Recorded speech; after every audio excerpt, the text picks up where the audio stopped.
solace wind that breeze.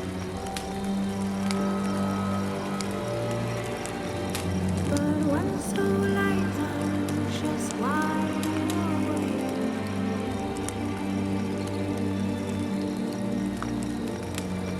Feeling my nose has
Triss could not help Geralt, yet she did direct him to Corrine Tilly, an oneromancer and an expert at finding the lost and the missing. Guided by Corrine Tilly, the Witcher had a dream. In it, Ciri and I, the bard Dandelion, were reunited. Geralt now knew that to find Ciri, he would first need to find his dear old friend.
As per the instructions of our supervisor, i.e. Nus Varstingard, we have conducted a series of studies on the genotype of the creatures commonly known as drowners. Sadly, administering a poison made of fugufish induced a coma in all the specimens in the study. After 24 hours the vital functions of all above-mentioned specimens ceased, prohibiting us from continuing the study. Matto Secula.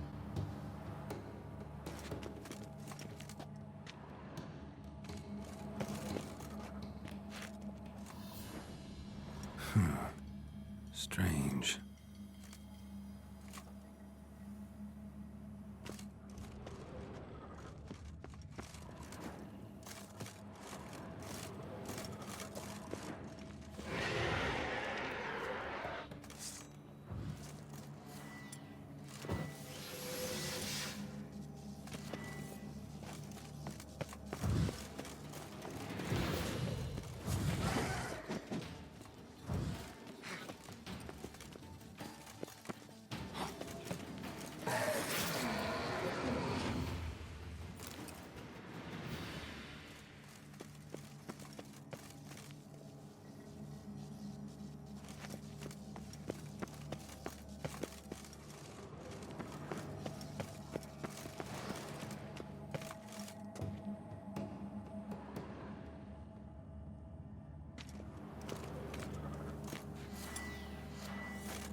Dear Pascal and Timo, I've got a bit of time between these treatments I have to administer to these stinking drowners, so as promised, I'm writing you the recipe for my famous spiced chicken and pumpkin stew.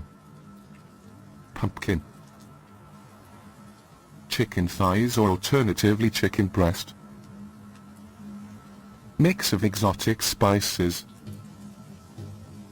Milk of the coco's Nucifera hard to get, but there's a ship from Ipkenberg & Sons Import Company that arrives in the Novigrad port first Wednesday of every month, and those guys sell everything, striped horse included. I'm sure you'll figure out the process on your own. Good luck. MT, PS you owe me now?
good, no evil, only pain.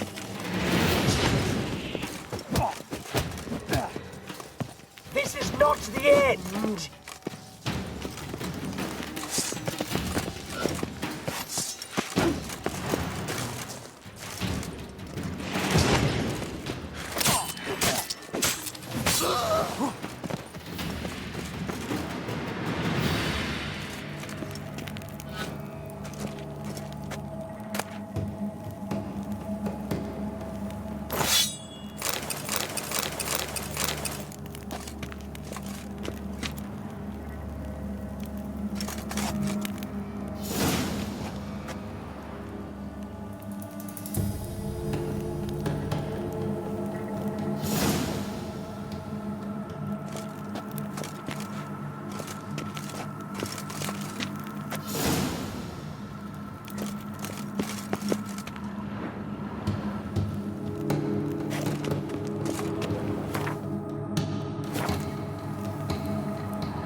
Monumenta Elforum. To my beloved Y. I still await your kestrel. Estrad of Vale. Let us begin, dear reader, with a riddle. What links a town like Vizima, the proud capital of Temeria, or Oxenfurt, a centre of learning for all the north, with Vale, a provincial settlement at the end of the known world? Nothing, it would seem. After all, each of these places looks, sounds and even smells different. Their origins, however, are identical. All were founded atop ancient elven cities. The ruins sprawling beneath their streets bear witness to this fact. A tour of elven monuments is best begun in Vizima, in the city sewers, to be precise. A dangerous place, to be sure, so it is worth bringing along a well-armed guide. A branch of the sewers leads to the remains of Anshe city. One can still admire its masterfully carved plafonds, peer into its immaculately polished marble facings, find artifacts discarded by the elder race and hold ancient tomes that disintegrate in one's hands. Equally impressive monuments of elven culture can be found only in Oxenfurt as well as somewhere in the wilds of Villain, though I have been unable to verify this information personally. What caused elven civilization to collapse? Plague? Cataclysm? No, dear reader. Their destruction was caused by us. By humans.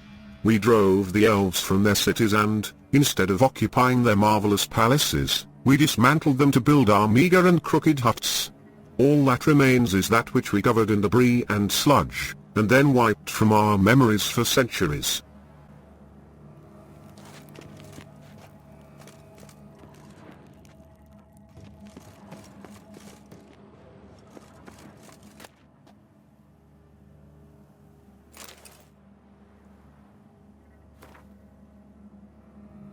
Pearls of the North. Oxenfurt. Oxenfurt, a gem snuggling into the bosom of the Pontar to the east of Novigrad.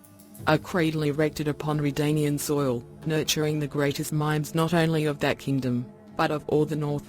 To walk its hallowed academy's halls is to embark on a journey through learning, from the finesse points of philosophy to the grandest strokes of art, with stops made to admire architecture and dissect medicine along the way. Peer to either side, and you will spy fellow travelers in your pilgrimage of learning, the students. They throng Oxenfurt streets, lending it an indelible imprint of youth that can be felt the moment you pass through its gates. Dormitories stand cheek by jowl, booksellers hawk used tomes on every corner, and under every tree fresh faces debate poetry with passion. Yet youth is not all slate and compass, and the young here shirk none of its other typical pastimes. Raucous and merry are the city streets, both by day and, even more so, by night. Through the city councillors have forbidden the sale of alcohol after dusk. No one seems eager to enforce this with stricture, and wisely so, for any loss of sleep is more than made up for by gains profits to fatten its innkeepers' pockets, and the late-night crooning of troubadours to enrich its soul. As for architecture, of particular note are the recently renovated elven aqueducts used to clean the city sewers. They stand as witness to the city's innovative spirit, You will not find their like in all the civilized world. Yet dominating the town's architectural visage like a glistening crown is the complex of buildings that comprises the Oxenfurt Academy. Few today remember that these edifices, constructed by the elves, predate the city itself. It is the institution that named the city, not vice versa. Today Oxenfurt Academy enjoys a reputation matched only by the Imperial Academy of Nilfgaard. Of greatest renown, the departments of alchemy, natural history, minstrelsy and poetry, medicine and herbology, engineering and, last but certainly not least, philosophy.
Day 1. Luckily the teleport deposited us directly in my laboratory. It's good to be home. I had grown sick to the gills of that leaky tub. I hope that storm I summoned smashed it into those craggy rocks off the grassy knoll shore. The experiments which my students conducted on drowners in my absence did not yield the expected results. As usual, I must do everything myself. I will administer a brew of medicinal opium to the subject. This milk of the poppy will keep the Witcher in a state of half-consciousness, and thus incapable of resistance. Commencing studies. Note: I must hold off on my planned experiments while I clear up the demolished portion of my laboratory. I have set the bones in the forearm of one of my assistants. I will now administer a quadruple dose of milk of the poppy to the Witcher. Day 4. Subject shows incredible resistance to physical torture. Only broke after the second day of intense labor. Moderately satisfactory results from the interrogation. Garnered information about Witcher training and the Cat School of Witchers in general. As I suspected, the Cat School Witchers are for the most part of elven stock. This school must have some tie to the elder races. Addendum: perhaps its founder was a member of the Nshe? Subject unfit for further study. I have discontinued his doses of poppy. Day 7. Administered extract of cowbane and hemlock. In typical representatives of the human and Nshe species, such a mixture provokes paralysis of the peripheral nervous system, and eventually the nerve endings as well. This results in muscular, skeletal, pulmonary and cardiac paralysis, and ultimately death through suffocation. The Witcher is not, however, a typical representative of any species. Though the poison did seem to cause some mild irritation sick. In his nervous system, his mutated body quickly managed to neutralize the harmful alkaloids. In a matter of hours all symptoms of the poison I administered have vanished. Day 15. Stinging him with sea wasp toxin did not provoke the expected results. In order to strengthen the toxin's effect, I have poured ethyl alcohol into his wounds. His nervous system seems to be immune. Day 26. The subject has been tortured, poisoned, burnt, frozen, starved and dehydrated, and despite it all his body continues to function. He eats and drinks by himself, moves about his cell on his own and is able to articulate simple words: please, drink, don't hurt, stop. Conclusion: as I suspected, the Witcher is a superb energumen. A demon trapped in such an excellently prepared body will become death incarnate, vengeful wrath made flesh and placed at my command. No one has succeeded in creating a being of such power since the times of Malaspin and Altzur. This is a great day for science. Time to begin the incantations.